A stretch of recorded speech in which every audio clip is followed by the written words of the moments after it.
Shalom, bendiciones, bendiciones, que la paz del Rey esté con cada uno de ustedes. Estamos contentos de estar en nuestro estudio semana tras semana, donde estamos explorando el primer siglo, sus cartas, su contexto. Así es que llevamos varias semanitas estudiando el judaísmo del segundo templo y hoy vamos a hablar uno de los temas importantes, la literatura del judaísmo del primer siglo o la literatura del judaísmo del segundo templo, ya que como nos dimos cuenta la semana pasada y la antepasada, lo que eran las fiestas, lo que era el Sanedrín y todo esto que estamos viendo el trasfondo histórico, social, cultural de los tiempos de Yeshua, nos abre el paraguas para ahora ver la escritura y comprenderla un poquito mejor. Así es que hoy vamos a ver acerca de la literatura del judaísmo. Y acuérdense, cuando estamos hablando de judaísmo, estamos hablando de el judaísmo del segundo templo o el judaísmo que seguía Yeshua. Así es que dice aquí, la literatura del judaísmo. Los escritos del periodo del judaísmo del segundo templo y de la época del Mesías son importantes para comprender el mundo judío del primer siglo. ¿Cuántas veces nosotros queremos entender los evangelios, los escritos, pero se nos olvida el contexto cultural, el contexto histórico, y se nos olvida cómo era la forma de pensar de los discípulos y del mismo Yeshua cuando él estaba caminando? Así es que hoy vamos a hablar un poquito acerca de esta literatura que era grandísima. Muchas veces no nos damos cuenta de qué tan grande era la literatura en el periodo intertestamentario, el periodo antes de Yeshua, durante Yeshua y obvio después de Yeshua. Así es que espero que usted disfrute esta clase como han sido las otras, las demás. Y vamos a hablar acerca de, primeramente dice aquí, ya vimos que es importante para comprender el mundo judío del primer siglo. Los targumes judíos. ¿Qué son los targumes? Los targum judíos eran lecturas interpretativas o paráfrasis de la Biblia hebrea en arameo. El término targum, plural targumim, significa traducción en arameo. Los targum se utilizaban en el culto sinagogal.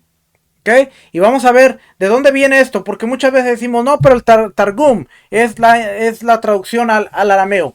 ¿Cuándo se hizo necesaria una traducción al arameo? Y muchas veces está en la Biblia, lo vemos ahí en la Biblia. Si nosotros vamos a Esdras,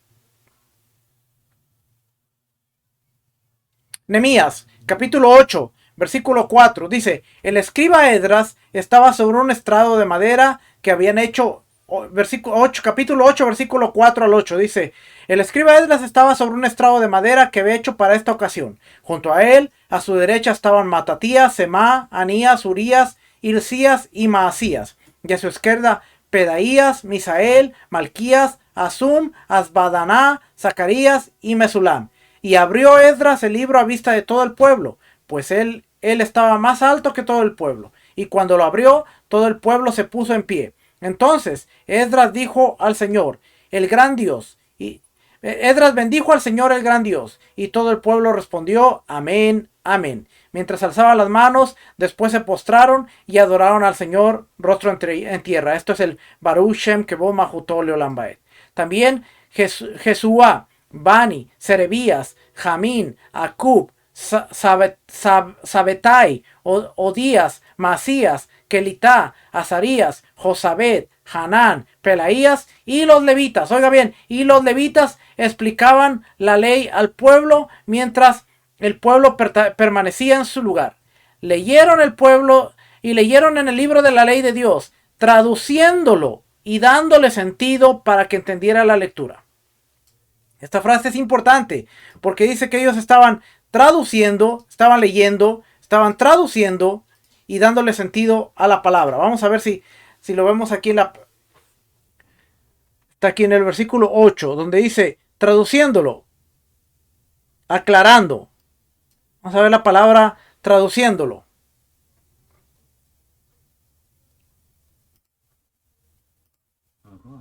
Parash, aclarar.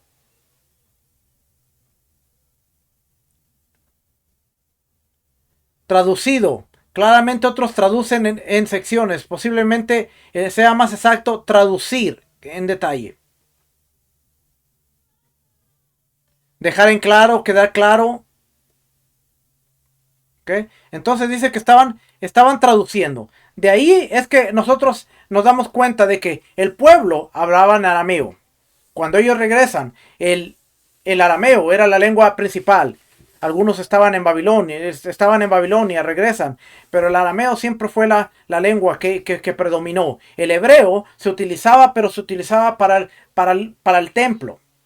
Lo manejaban los sacerdotes y lo manejaba la clase alta, pero la población común siempre iba a hablar en arameo, y por eso viene el Targum, que es la traducción en arameo. ¿De dónde viene la necesidad? Cuando ellos regresan, dice que estaban leyendo la palabra que estaba en hebreo, pero muchos no entendían. Entonces los levitas ahora tenían que traducir y explicarla, y es de ahí donde viene el Targum o los Targumim, que son las traducciones en arameo.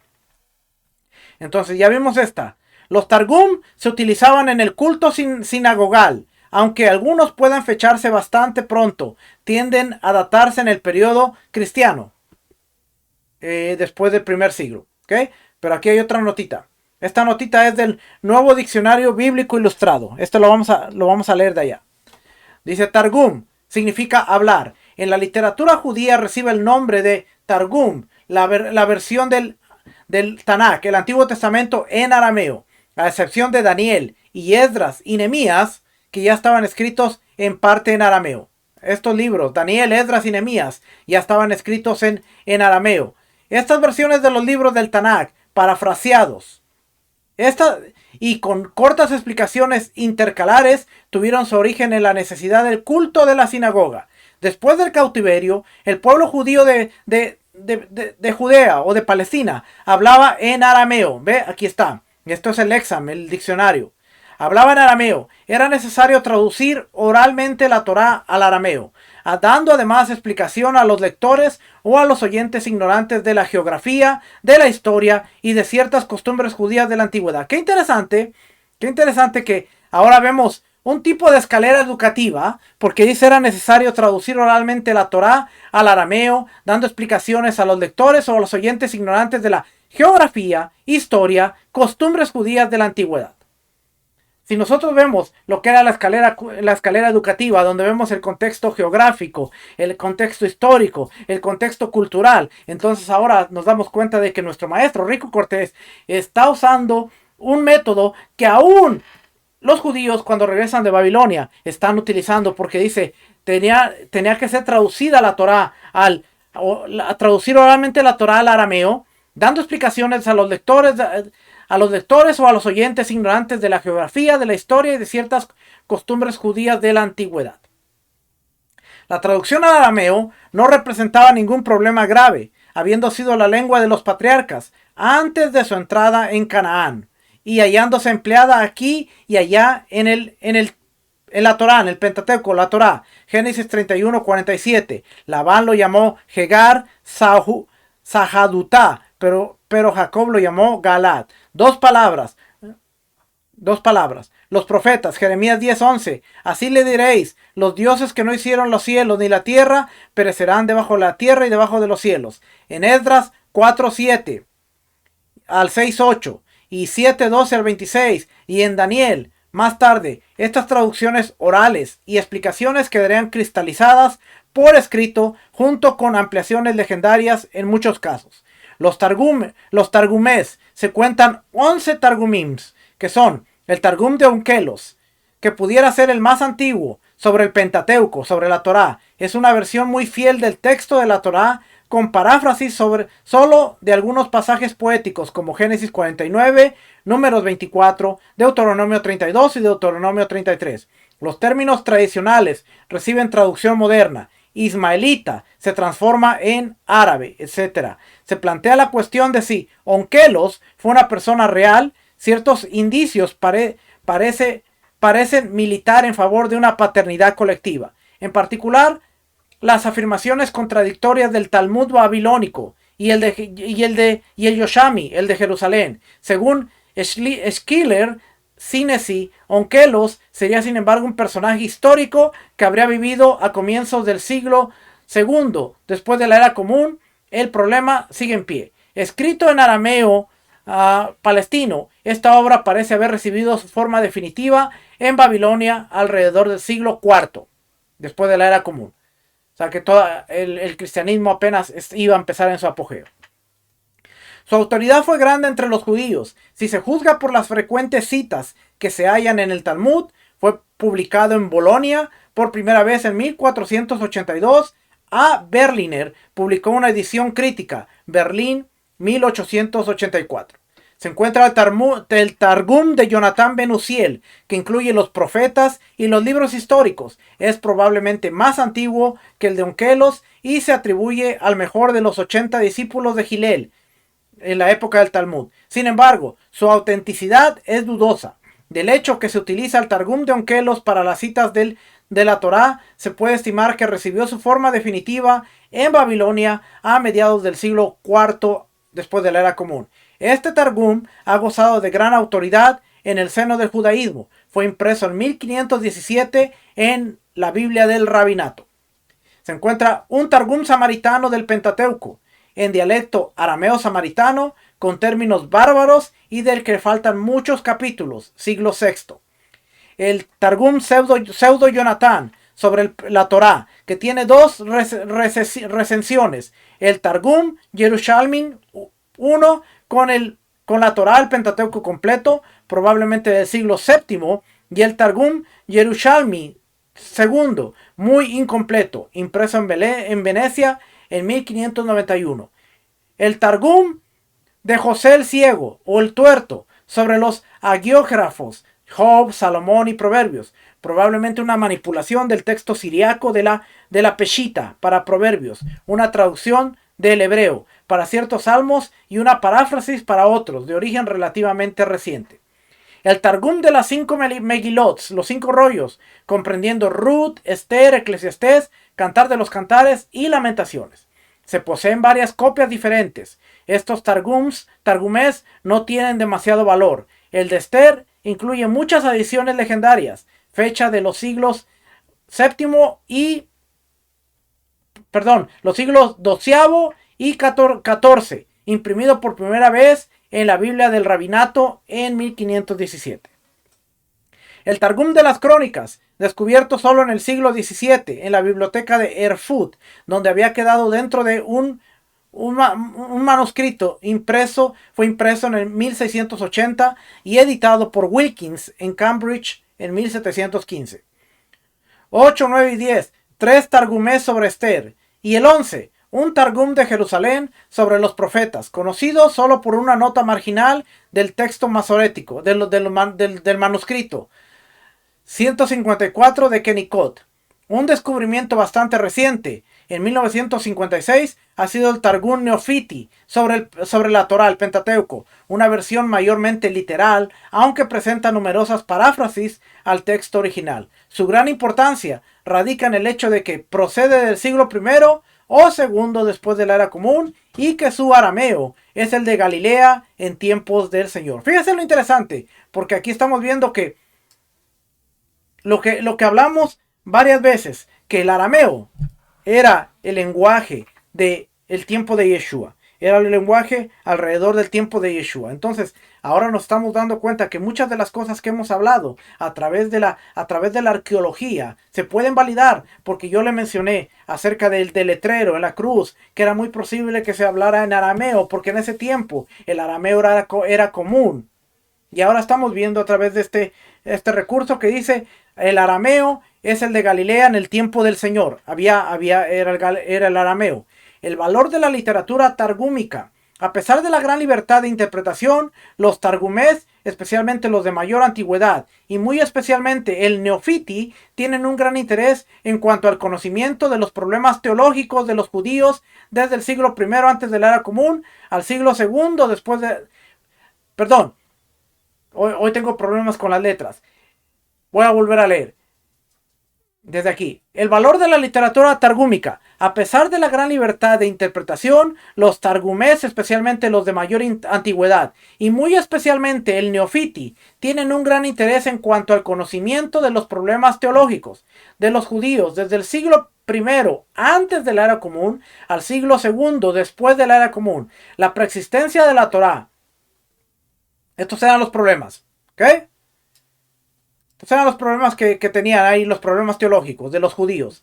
La preexistencia de la Torá, la angeología, el juicio, la resurrección y las cuestiones mesiánicas. Esto era lo que se preguntaban. Eran los problemas judíos en la época de Yeshua. ¿Cuál era la preexistencia de la Torá? La angeología, el juicio, la resurrección y las cuestiones mesiánicas.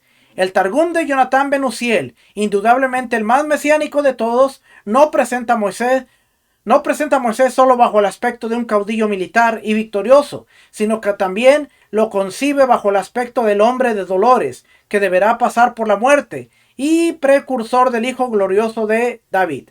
Basados en una tradición oral que según los Targumés se remontan a un periodo variable entre el siglo segundo antes de la era común y el siglo segundo después de la era común, un periodo de 400 años más o menos. No parece poder aportar nada de utilidad a la crítica del texto masorético. Se trata de versiones arameas frecuentemente defectuosas en las que el texto no se presenta más que en raras ocasiones como una transcripción en el sentido clásico del término. Por lo general, los targumés son paráfrasis, a excepción de la mayor parte de Onkelos y de buena parte del Neofiti. Así, no son de gran valor como testigos de la exactitud del texto hebreo del Tanakh o del Antiguo Testamento. Vamos a ver esta palabrita, paráfrasis. ¿Ok? Vamos a buscar aquí qué quiere decir esa palabrita. Usted está estudiando conmigo, así es que esto es parte del proceso. Paráfrasis. El origen de la Biblia. La paráfrasis ha sido mal usada y también muy criticada. Los diccionarios definen paráfrasis. Vamos a ver aquí. Voy a hacer un poquito más grande para que lo pueda ver bien. En tiempos recientes, la paráfrasis ha sido mal usada y también muy criticada. Los diccionarios definen una paráfrasis como expresar algo con otras palabras con el propósito de hacerlo más claro. Por lo tanto, se asume que una paráfrasis está en el mismo idioma que el original, que está reformulado y que refleja el mismo contenido, aunque tal vez no de la misma forma de ese lenguaje original. Dos traducciones que se hagan del mismo original pueden diferir, pero los resultados no son una paráfrasis el uno del otro, más bien son simplemente traducciones separadas y posiblemente divergentes del mismo original. Sin embargo, una paráfrasis lleva ese nombre solo cuando expresa con palabras diferentes el contenido de algo que ya está en el idioma. Si el significado de la paráfrasis no es el mismo del documento que se está parafraseando, entonces no es una paráfrasis en absoluto. Por lo tanto, es erróneo aplicar la palabra paráfrasis a una traducción con el propósito de implicar que he cambiado el significado del original. ¿Okay? Eso es el paráfrasis.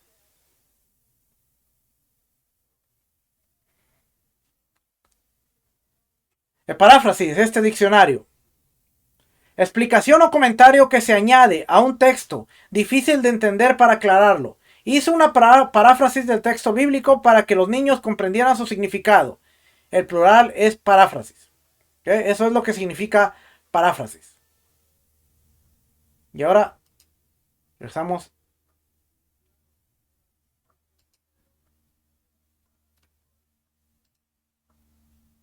¿Dónde estábamos? Estábamos aquí en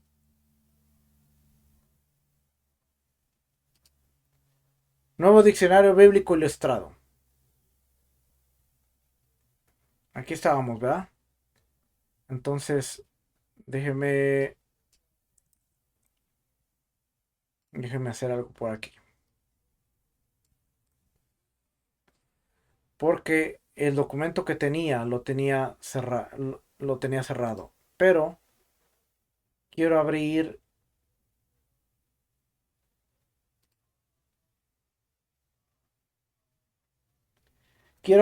este documento aquí, el Anchor Yale Bible Dictionary, que tiene un tremendo artículo de aquí.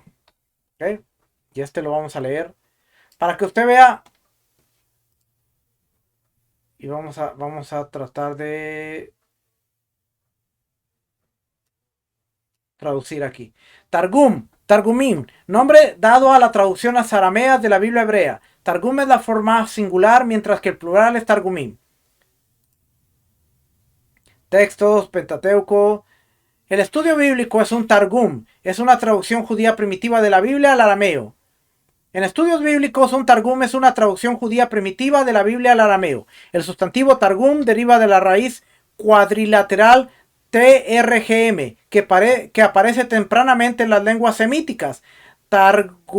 Targumanu acadio, que es traductor, y que puede haberse entrado en el semítico desde el indoeuropeo, posiblemente a través del hitita. La raíz se utilizaba principalmente en situaciones de comercio, diplomacia o administración que requería la traducción de una lengua a otra. Eso quería decir traducción. Y en ese contexto en el que se relaciona a su única aparición bíblica. Esdras 4.7. El pasaje es difícil, pero la traducción correcta es la de Esdras 4.7, que es la única aparición bíblica. El pasaje es difícil, pero la interpretación correcta probablemente sea: el documento estaba escrito en arameo e iba a ser traducido,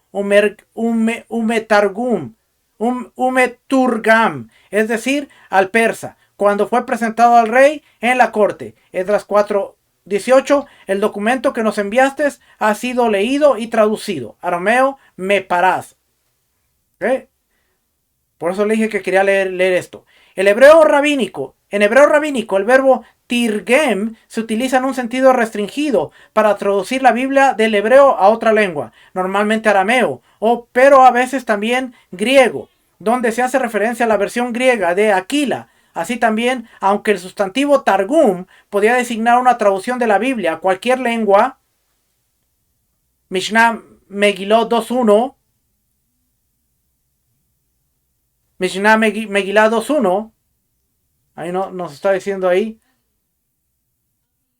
y Babilonia, Talmud de Babilonia, Tratado Shabbat 115a, normalmente denota la versión aramea utilizada para interpretar oralmente las secciones bíblicas en la sinagoga. El traductor de la Biblia en la sinagoga era conocido como Meturgemán o Turgemán, o simplemente como Hameturgem, el que traduce.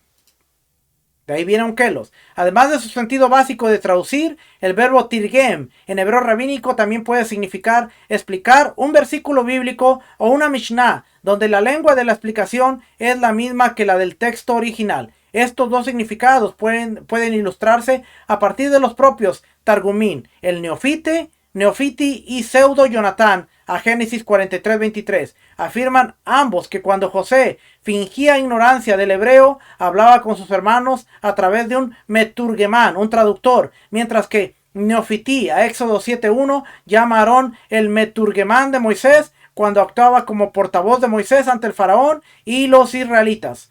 La raíz TRGM, pues como hermeneo, latín, intérprete, y inglés, interpret, abarca tanto traducción como explicación. ¿Okay? Vamos a regresar, vamos a dejar esa parte ahí. Entonces, esto es lo que era un targum. Son traducciones que se hicieron al hebreo con algunas explicaciones, y nos dimos cuenta que no siempre era el texto literal, sino que tenía una explicación.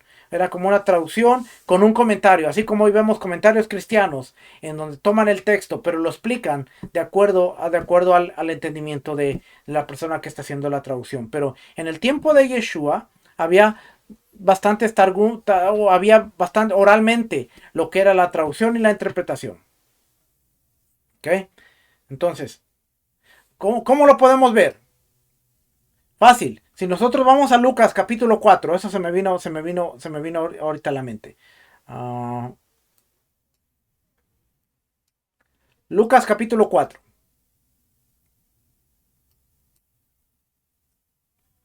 Lucas capítulo 4, llegó a Nazaret donde se había criado y según su costumbre entró a la sinagoga el día de reposo y se levantó a leer. Le dieron el libro del profeta Isaías y abriendo el libro halló el lugar donde estaba escrito: el Espíritu del Señor está sobre mí. Acuérdense, esto es en hebreo, leían en hebreo. El Espíritu del Señor está sobre mí porque me ha ungido para proclamar el evangelio a los pobres, me ha enviado para proclamar la libertad a los cautivos y la recuperación de la vista a los ciegos, para poner en libertad a los oprimidos, para proclamar el año favorable del Señor. Cerrando el libro, lo devolvió al asistente y se sentó. Y los ojos de todos en la sinagoga estaban fijos en él. Y comenzó a decirles: hoy se ha cumplido esta escritura que habéis oído. Y todos hablaban bien de él y se maravillaban de las palabras llenas de gracia que salían y de su boca, y decían: ¿no es este no es este el hijo de José? En la sinagoga era muy común que la persona iba a leer en hebreo, y si había un intérprete, si la persona no podía hablar en arameo, entonces venía un intérprete que interpretaba lo que leyó, y después venía la explicación de lo que se leyó. O sea, te dieron una ley, ya, tú pasas, la lees, pero si no la puedes leer en hebreo, alguien la lee en hebreo y después tú la lees en español, y después venía la interpretación o la explicación de lo que se leyó, y por eso cada maestro se le daba una parte. Se cerraba el rollo, la gente se sentaba y ponía la mirada fija en él, porque ahora venía la explicación después de que hubiera habido una traducción. Y era como funcionaban las sinagogas. Por eso es interesante y es importante ver eso.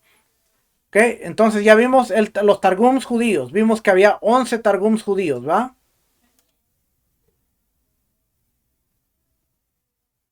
Aquí está. Vimos que había 11.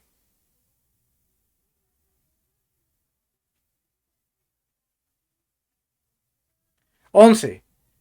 El de Onkelos, el de Jonatán Ben Uziel, el Targum Samaritano, Pseudo Jonatán, el de José el Ciego, Targum de los 5 Megilots, el Targum de las Crónicas, 3 Targumes sobre Esther, un Targum de Jerusalén sobre los profetas. Ok. Septuaginta.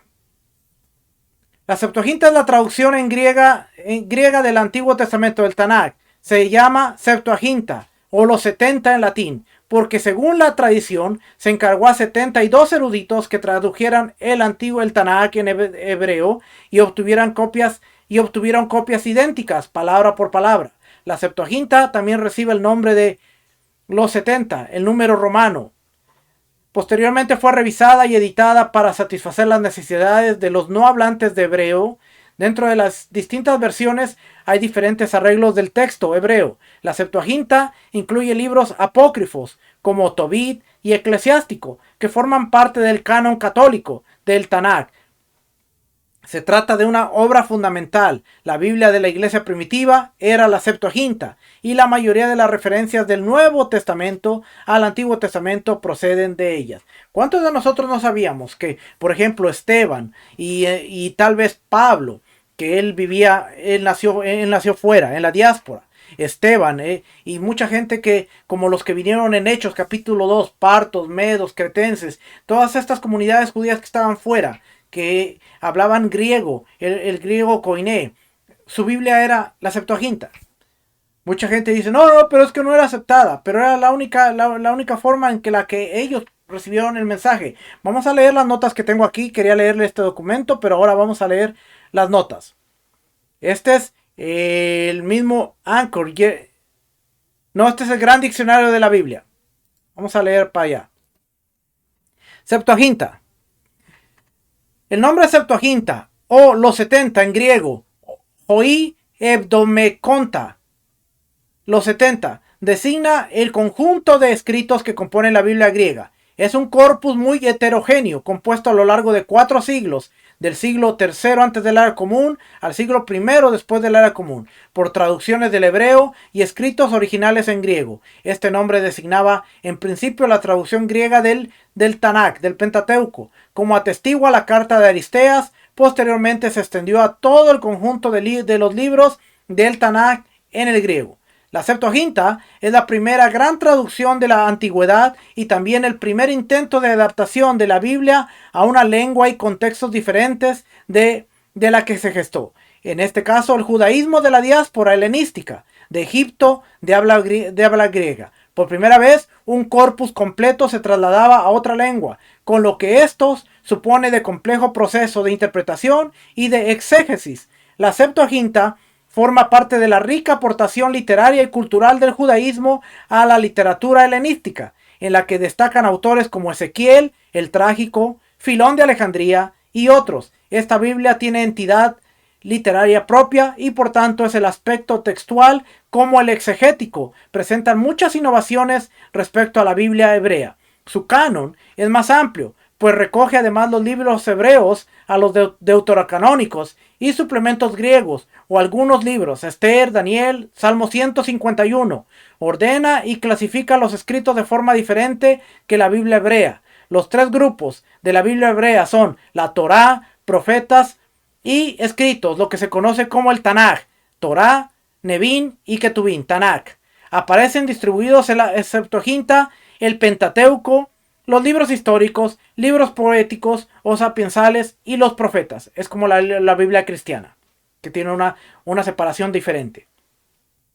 Esta será la ordenación cristiana de la Biblia, ¿ve? La Septuaginta además innova en el título de los libros. Los libros de la Torá, el Pentateuco, en la Biblia hebrea llevan por título la primera palabra con la que se inician. En la Septuaginta los títulos son descriptivos. En el primer libro en hebreo es Bereshit, en el principio. En la Septuaginta el título ya nos indica el tema Génesis, origen. El del segundo en hebreo es Shemot, los nombres. En la Septuaginta Éxodos, salida. Y lo mismo sucede con los demás. Su impacto en la historia posterior de la Biblia y de la cultura en general es inconmensurable. En los estudios bíblicos modernos, la Septuaginta ocupa un lugar central porque es un testimonio fundamental para el conocimiento de estadios muy antiguos de la Biblia hebrea. Lo que se ha visto confirmado por los descubrimientos del Qumran es también un elemento imprescindible para estudiar la historia posterior de la Biblia en diferentes versiones y adaptaciones a otras lenguas y culturas, pues fue la base de otras traducciones antiguas, la latina, copta, armenia y georgiana, Ciro y la Ciro-Gesaplar, etiópica, gótica y eslava. El interés literario de la Septuaginta ha motivado que desde hace unos años ha sido objeto de traducciones a lenguas modernas con un resultado excelente que muestran en qué radica su originalidad como texto y cuáles sus particularidades literarias frente a la Biblia hebrea y otras versiones de la Biblia. La Septuaginta surgió en la diáspora judía del mundo helenístico, en especial en Alejandría. Los judíos de Egipto estaban muy helenizados y había entre ellos una élite bilingüe, quizás muy cercana a la biblioteca de Alejandría, que conocía el griego y la traducción judía. Algunas teorías vinculan el origen de la Septuaginta a la sinagoga y a necesidades litúrgicas o a la escuela con fines pedagógicos. Hoy se piensa que la Septuaginta es el resultado de la pretensión de la comunidad judía por reafirmar su identidad como minoría étnica, pero también como parte de la sociedad helenística alejandrina. La carta de Aristeas, las circunstancias en que surgió la traducción del Pentateuco se expone en la carta de Aristeas, escrito pseudoepigráfico, cuyo presunto autor, Aristeas, dirige a su amigo Filócrates. Es posiblemente la fuente más importante para esta cuestión, y su testimonio ha sido objeto de muchas interpretaciones. Su datación plantea problemas, y hay varias propuestas. La primera mitad, o comienzo del siglo II antes de la era común, entre el año 127 y 118 antes de la era común, o hacia el año 100. En todo caso, ya la conoce Flavio Josefo, y hacia el año 70 después de la era común, la incluye en su libro Antigüedades, el libro 12, del 12 al 118. La carta de Aristeas es un documento apologético, pero no hay acuerdo sobre su finalidad. Respaldar la versión oficial de la Biblia impuesta por las autoridades, resaltar la importancia de la traducción en la Biblia en el siglo III antes de la era común, respaldar la traducción griega originaria frente a una nueva revisión en el año 140 antes de la era común, como intento de control oficial por parte del rey de textos y religiones en Egipto, o defender el judaísmo alejandrino y su traducción frente al de Jerusalén, lo cierto es que tuvo una gran difusión tanto en el judaísmo como en el cristianismo, y como resultado proliferaron los elementos legendarios y la interpretación de los hechos. Filón de Alejandría, Justino, Ireneo, Clemente de Alejandría y Tertuliano, todos ellos usaron la Septuaginta. Este escrito sitúa a Aristeas en Alejandría en la época de Ptolomeo II. Filadelfo, del año 285 al 246, describe un encuentro entre el rey y su bibliotecario, Demetrio de de Falero, quien tenía el encargo de reunir en la biblioteca real ejemplares de todos los escritos del mundo. El monarca expresa su deseo de tener una copia de la Torá judía en griego y a continuación se dirige un escrito al sumo sacerdote judío a fin de que prepare lo necesario para la traducción. El rey pide que se designe como traductores a seis ancianos por tribu, en total 72, especificando los nombres de cada uno. A su llegada a Alejandría son agasajados por el rey y recluidos en una isla. Concluyen la traducción de la Biblia al griego en 72 días. El resultado es un texto perfecto. La simplificación del número 72 dio lugar al nombre de la versión en griego, Hoi Hebdomeconta, o en latín Septuaginta, y abreviado LXX, originalmente aplicado a la traducción de la Torá judía, es decir, al Pentateuco. Actualmente se admite el carácter legendario de la carta de Aristeas, pero también que hay un trasfondo histórico. Señala una época y un lugar de la traducción del Pentateuco con Ptolomeo II, Filadelfo como rey y en Alejandría. Datos que quedan confirmados por la lengua de la traducción y las coincidencias con escritos griegos de la época. ¿Okay? Ya hablamos acerca de la Septuaginta. Vamos a hablar un poquito acerca de los apócrifos.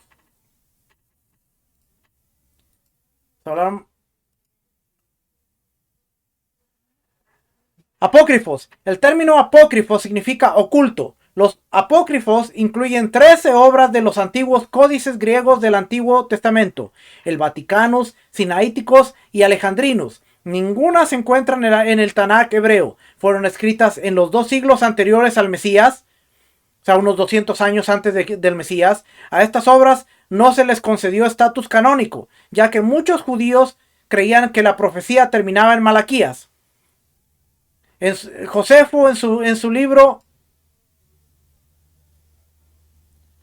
Antigüedades de los Judíos.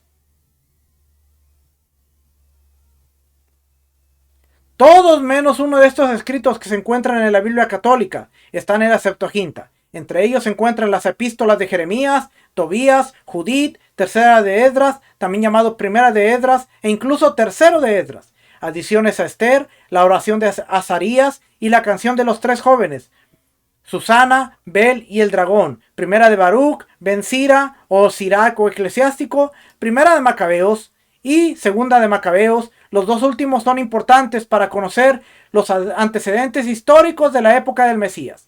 Estos libros no se mencionan en el Nuevo Testamento Brit Hadashah, lo que indica que tenían menos importancia para los primeros creyentes que otras obras del Antiguo Testamento.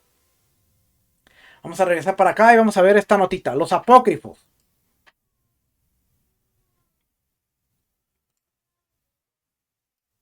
Esta notita me salió nuevamente acá, pero vamos a ver. Apócrifos. Este es el nuevo diccionario bíblico ilustrado. El griego apócrifa, escondidos. Este término se aplica a un número de libros y escritos que aparecen en la versión griega de los 70, pero que no aparecen en la Biblia hebrea. Posteriores, casi todos ellos al siglo III antes de la era común. Pasaron de la Septuaginta a la versión latina, que es la Vulgata, y a todas las versiones antiguas y modernas hasta comienzos del siglo XIX. La sinagoga no los consideraba en absoluto inspirados. Ciertos autores de los mismos libros les niegan toda inspiración. Ver el prólogo de Eclesiástico, primera de Macabeos, la segunda de Macabeos. No forman parte del canon judío. Yeshua no los cita jamás y tampoco los discípulos. A ellos se suman razones espirituales por el desfavor con que se vieron acogidos estos libros. En el siglo IV, el mismo traductor de la Biblia latina, Jerónimo, la Vulgata, descalificó el conjunto de libros introducidos por la Septuaginta como parte del Antiguo Testamento. Los apócrifos no se distinguen en absoluto por su valor espiritual. El soplo profético brilla por su ausencia. Y muchas de las doctrinas que ahí se expresan contradicen la doctrina del canon hebreo y la del Brit Hadashah, como la intercesión de los ángeles y de los santos, que se encuentra en todos estos libros. La redención de las almas después de la muerte, segunda de Macabeos.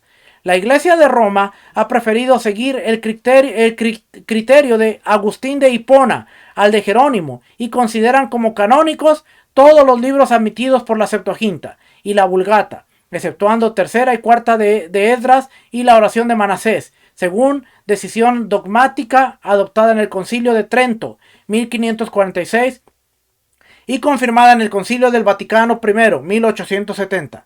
En cambio, la Reforma se adhirió a los puntos de vista de Jerónimo en su versión alemana de la Biblia.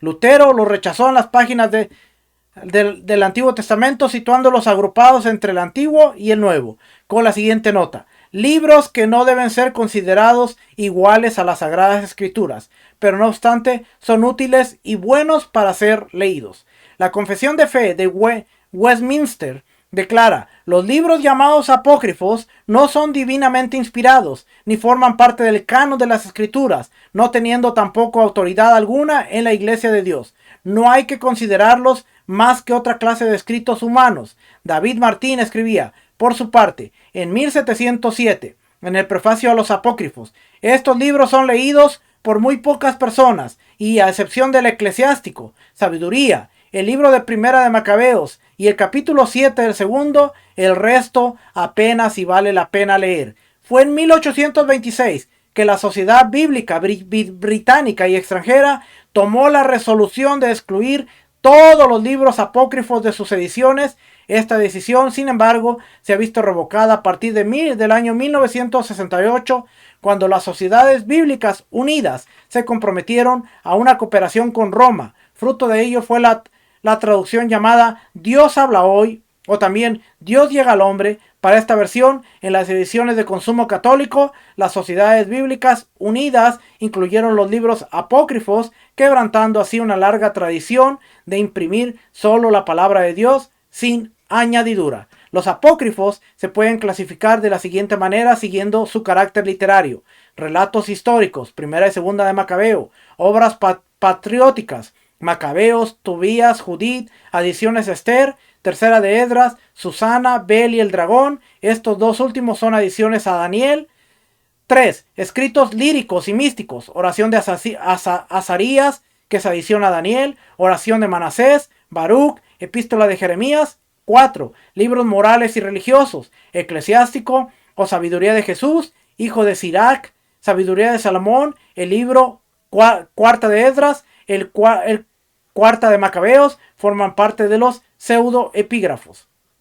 Y ahorita vamos a ver el que sigue, que es exactamente eso. Los pseudoepígrafos. ¿Qué son los pseudoepígrafos? Pseudoepígrafos se trata de una serie de libros escritos con nombres falsos, como Moisés, Adán, Esdras y Abraham, es decir, con seudónimos. Se conoce 75 libros, incluidos últimos testamentos, de líderes moribundos y narraciones ampliadas del Antiguo Testamento. Por ejemplo, el libro de los Jubileos y el Salmo de Salomón. También se incluyen muchas obras apocalípticas importantes para comprender las expectativas escatológicas judías y comparables al Apocalipsis. ¿Por qué le estoy leyendo todo esto? Porque toda esta literatura está en el tiempo de Yeshua. ¿Okay? Ya vimos lo que era la Septuaginta. Vimos lo que son los Targumim, la Septuaginta, los libros apócrifos, los pseudoepígrafos. Todo esto es importante porque en el tiempo de Yeshua se conocía esto. Y muchas veces decimos no, y después del tiempo de Yeshua también, porque muchas veces decimos no, el Apocalipsis de Juan. Pero vemos que había obras apocalípticas importantes que nos ayudan a comprender las expectativas escatológicas judías. El Apocalipsis de Juan no fue el primero, ni el último. Ok, vamos a leer aquí y ahorita venimos. Pseudoepígrafos. Reciben este nombre los escritos judíos aparecidos en su mayor parte entre los años 150 antes de la era común y 200 y 100 después de la era común. Esta es lo que la iglesia cristiana llama la etapa del silencio, la época del silencio. Son casi 250 años que está apareciendo esta literatura. Antes de la era común, antes del Mesías, que no fueron admitidos en el canon del Antiguo Testamento. Su nombre se debe a que dan un nombre falso del autor. Hay otros libros entre los apócrifos que son atribuidos a autores ficticios. A continuación, se da una relación de los escritos pseudoepigráficos que aparecen en la traducción de ellos publicada por Caus. Ciertos escritos clasificados como apócrifos figuran asimismo como pseudoepígrafos y no son tratados. Se pasan por alto asimismo las obras carentes de valor religioso. Lista. Está la lista. A. Leyendas. La carta de Aristeas. El libro de los jubileos. El martirio de Isaías. Poesía. Los salmos de Salomón. Libros didácticos. El cuarto libro de Macabeos. Apócrifos. Los oráculos de los sibilinos. El libro de Enoc. La asunción de Moisés. El cuarto libro de Esdras. Los apócrifos de Baruch. Uno sirio y otro griego. Los testamentos de los 12 patriarcas. La vida de Adán y Eva. La carta de Aristeas. El autor se presenta como un alto dignatario de la corte de Egipto y como un gentil. Escribe a un amigo, Filócrates, para relatarle el origen de la versión griega de la Biblia, la Septuaginta. El rey Ptolomeo II Filadelfo escribe al sumo sacerdote Eleazar. Esta ya la leímos. Eleazar envió a Ptolomeo 72 doctores, 6 de cada tribu. Después de haber cautivado al rey con su sabiduría durante un banquete de la corte, los doctores fueron instalados en una isla de Faros y se pusieron a trabajar. Dedicaban 8 horas diarias a ello, mientras que Demetrio de Falero, curador de la célebre biblioteca de Alejandría, consignaba por escrito la traducción de la Biblia, en la que los 72 doctores mostraron una total unanimidad. La tarea quedó finalizada en 72 días. El relato es legendario. No puede provenir de un pagano, por cuanto la ley queda muy glorificada. Es evidente que no fue redactado a principios del siglo III antes de la era común, porque el autor comete graves errores acerca de la cronología de Ptolomeo II. Los detalles que se dan acerca de Palestina o Judea permiten llegar a la conjetura de que volvió alrededor del año 100 antes de la era común, aunque ciertamente antes de Filón y Josefo, por cuanto estos últimos se hicieron eco de esta leyenda. Los salmos de Salomón son 18, están redactados según las reglas del paralelismo hebreo. Parece que deben ser atribuidos a un mismo poeta. Su celo por la Torá y su hostil actitud hacia la dinastía de los Asmoneos, así como sus esperanzas mesiánicas, permiten ver en él a un miembro de los Hasidim, un grupo fervorosamente religioso anterior a los fariseos y con una semejanza a ellos. La evidencia interna muestra que el autor no tenía la intención de hacer pasar sus poemas como de Salomón. Es evidente que su nombre fue añadido posteriormente. El motivo que le movió a escribir fue la brutal profanación del templo por parte del impío Pompeya en el año 63 antes de la era común.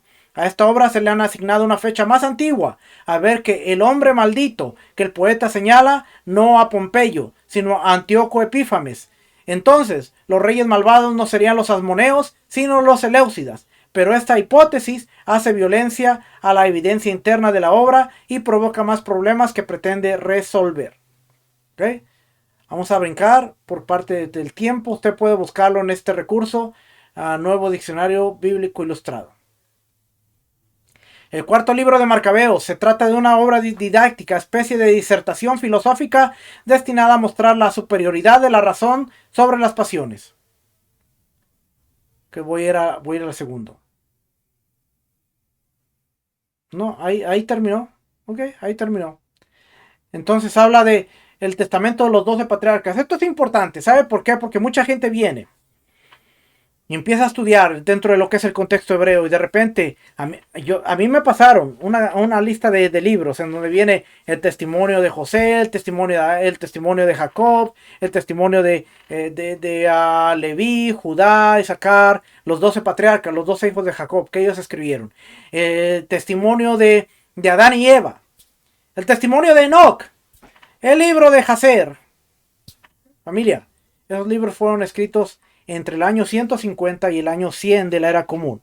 O sea, quiere decir, 150 años del Mesías y 100 años después del Mesías. En ese periodo se escriben. No podemos dar por sentado que eso lo escribió literalmente Leví, Rubén, Simeón, Isaacar, Zabulón.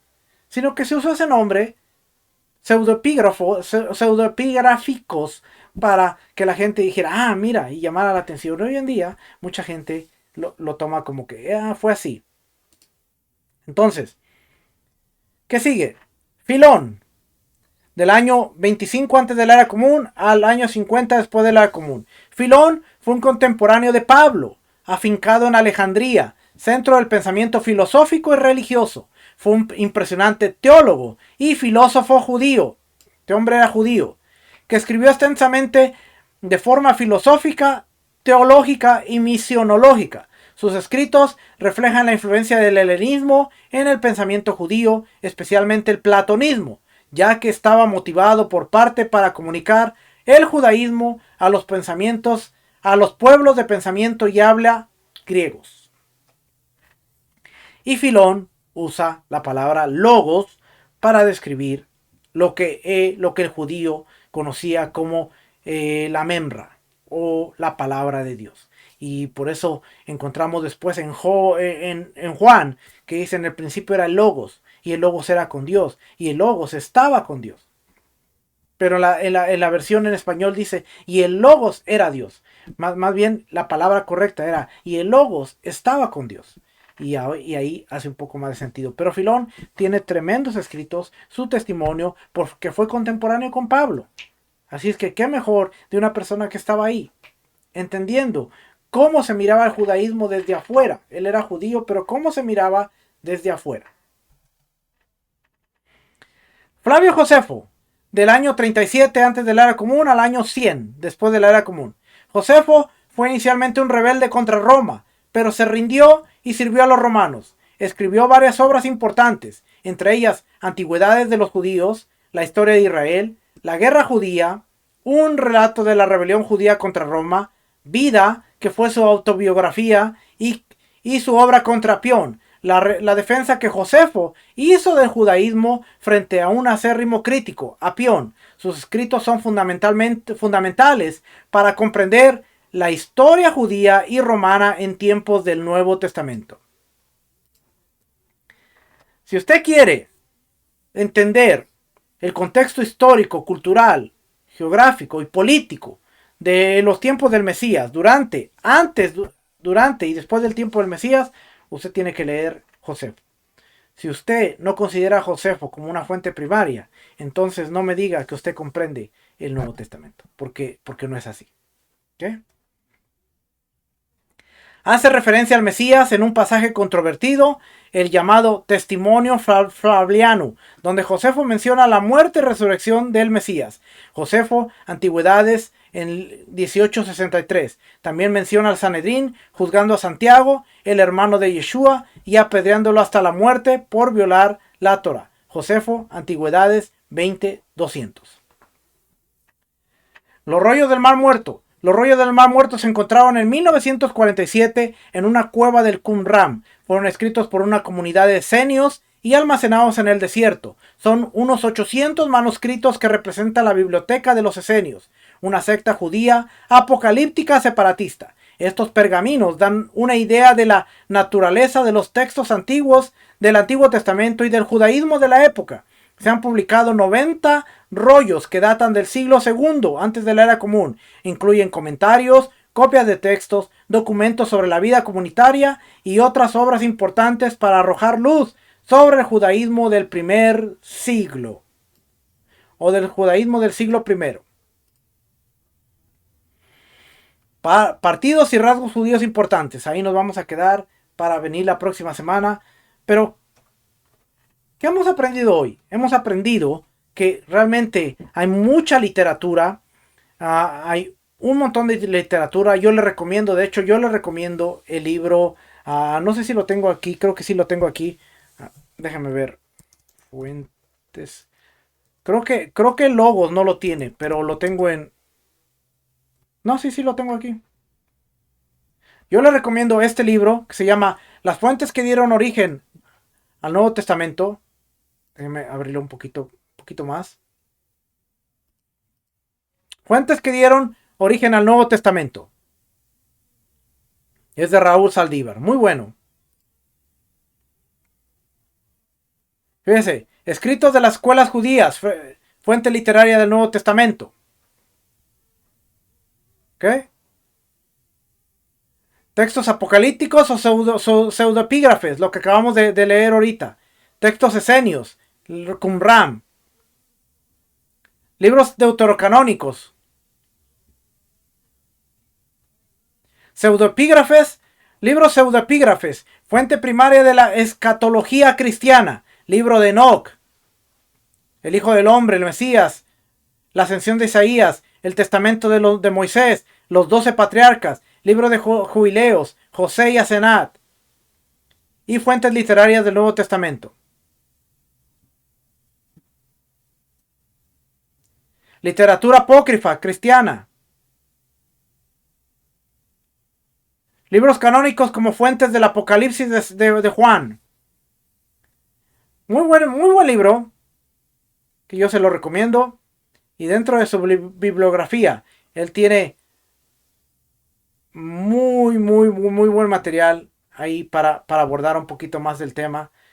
Familia, de verdad, si queremos ser expertos en lo que nosotros llamamos el Nuevo Testamento, tenemos que ponernos a pensar en lo que realmente conocemos, entendemos, y hoy nos dimos cuenta que aún en el primer siglo, para la gente que vino de la dispersión, ellos usaban un tipo de escalera educativa como hoy nosotros la usamos, porque nosotros consideramos el contexto cultural, histórico, geográfico, y lo que le leí al principio tiene mucho sentido en que ellos tenían de alguna manera,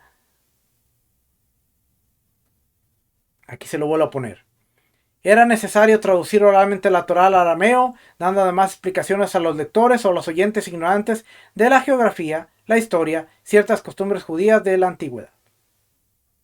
Tenía su propia escalera educativa y nosotros no queremos considerar el contexto histórico, cultural, el contexto del templo. Cuando esta gente va a la dispersión, están 70 años, regresan y ahora es necesario que estudien. Y nosotros que hemos estado separados más de 2000 años de las raíces de nuestra fe, no queremos ahora venir y estudiar un poquito de geografía, un poquito de historia, un poquito de costumbres judías de la antigüedad del documento que estamos leyendo. No podemos pretender entender el Nuevo Testamento, no podemos entender el contexto del Mesías sin antes considerar todo esto. Así que hoy solo fue un resumen de lo que usted puede aprender si considera mucha de esta literatura para poder seguir creciendo. La próxima semana vamos a ver el contexto o los rasgos, partidos y rasgos judíos importantes. Vamos a ver los saduceos, los fariseos, vamos a ver también a los celotes, vamos a ver los esenios y la gente de la tierra. ¿Ok? Pero eso será hasta la próxima semana. Familia, de verdad yo espero que estos estudios estén siendo de bendición y quizás usted dice, pero no estamos aprendiendo nada, pero estamos aprendiendo a que no sabemos absolutamente nada y no podemos pretender dar por sentado que realmente comprendemos en su totalidad el Brit Hadashah, escrito del primer siglo, o el Nuevo Testamento, sin antes considerar el trasfondo histórico cultural en el que se estaba escribiendo este documento. Acuérdese, John Walton dice algo interesante. La Biblia fue escrita para nosotros, pero no a nosotros. Y tenemos que meternos en esa cultura a la cual la Biblia fue escrita para poder sacar un mensaje mucho mejor. Que el Eterno les bendiga, el Eterno les guarde. Nos vemos la próxima semana, familia. Siga estudiando con nosotros para seguir aprendiendo juntos. Shalom, bendiciones, shalom.